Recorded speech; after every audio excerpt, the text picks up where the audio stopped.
Assalamualaikum warahmatullahi wabarakatuh. Halo semuanya, perkenalkan saya Fortuna Apriliani dari program studi teknik pertanian angkatan 2023 dengan NIM 0502 1282328062. Baik, di sini saya akan menjelaskan tentang penerapan teknologi irigasi mikro di wilayah pedesaan dan perkotaan.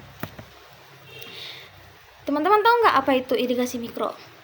Jadi, irigasi mikro merupakan metode pemberian air yang dirancang untuk menyalurkan secara perlahan dan tepat sasaran pada daerah perakaran tanaman. Jadi sistem ini bekerja dengan tekanan rendah dan debit air yang kecil sehingga kehilangan air akibat evaporasi atau penguapan, lalu limpasan dan perkolasi dapat diminimalisasikan dibandingkan dengan irigasi konvensional seperti irigasi permukaan, lalu irigasi di bawah permukaan. Sistem ini jauh lebih hemat air dan cocok diterapkan pada daerah dengan keterbatasan sumber daya air. Nah, di sini kita akan melihat di wilayah pedesaan.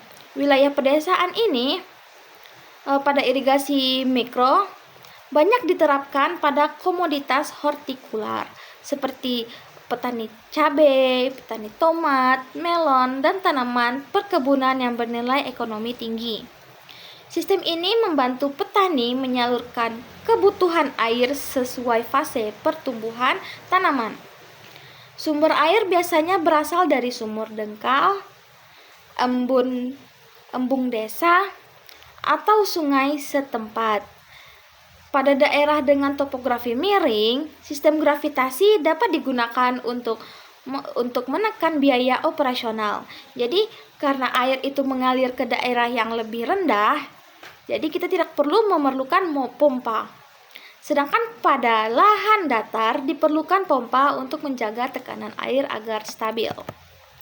Nah, untuk wilayah perkotaan, di wilayah perkotaan ini, irigasi mikro umumnya digunakan untuk sistem pertanian skala kecil seperti hidroponik, greenhouse, rooftop farming, dan tanaman kota. Jadi, teknologi ini sering dikombinasikan dengan sistem otomatis yang berbasis timer dan sensor kelembaban tanah untuk meningkatkan efisiensi dan kemudahan pengelolaan. Penerapan di perkotaan lebih menekankan aspek efisiensi ruang, estetika, dan integrasi dengan teknologi digital. Faktor-faktor yang perlu diperhatikan. Yang pertama itu implementasi irigasi. Jadi, implementasi irigasi mikro harus mempertimbangkan kualitas air yang pertama, terutama kandungan sedimen dan mineral yang dapat menyebabkan penyumbatan emitter. Jadi, karena kita menggunakan pipa yang kecil dan emitter itu lubangnya sangat kecil, kita membutuhkan air yang berkualitas agar tidak dapat menyumbat emitter tersebut. Selain itu, tekstur tanah mempengaruhi distribusi air di zona akar. Tanah berpasir memiliki laju infiltrasi tinggi sehingga memerlukan frekuensi penyiraman lebih sering. Tekanan air harus stabil agar distribusi air merata. Faktor ekonomi dan kemampuan teknis pengguna juga sangat menentukan keberhasilan sistem di lapangan. Perbedaan pendekatan pedesaan versus perkotaan. Jadi, jika di desa, skala lahan lebih luas. Lalu, fokusnya kepada efisiensi biaya atau anggaran dan produktivitasnya. Lalu, teknologi relatif yang sederhana. Jika di perkotaan, skalanya terbatas karena ruang lingkupnya kecil. Lalu, berfokus pada otomatisasi dan estetika.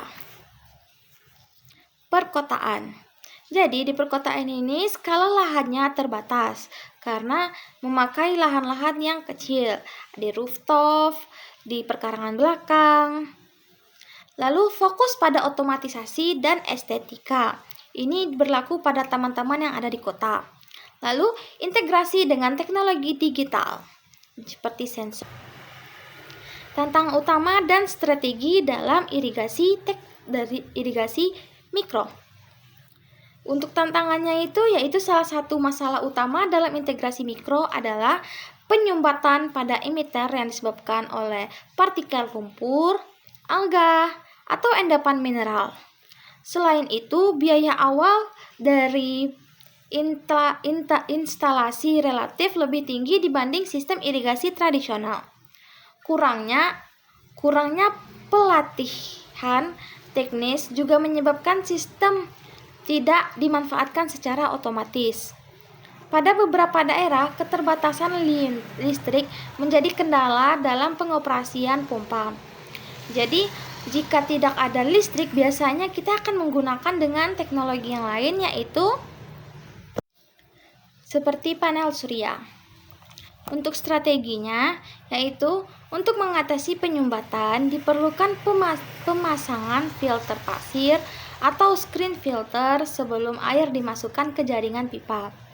Program pelatihan bagi petani dan pengguna sangat penting agar sistem dapat dirawat dengan baik dan dijalankan dengan baik. Pemerintah dapat memberikan subsidi atau bantuan peralatan untuk menekankan biaya awal. Lalu, pengguna panel surya menjadi solusi alternatif untuk daerah yang sulit diakses listrik. Evaluasi dampak. Jadi untuk evaluasi dampak ini terbagi menjadi dua, yaitu kuantitatif dan kualitatif.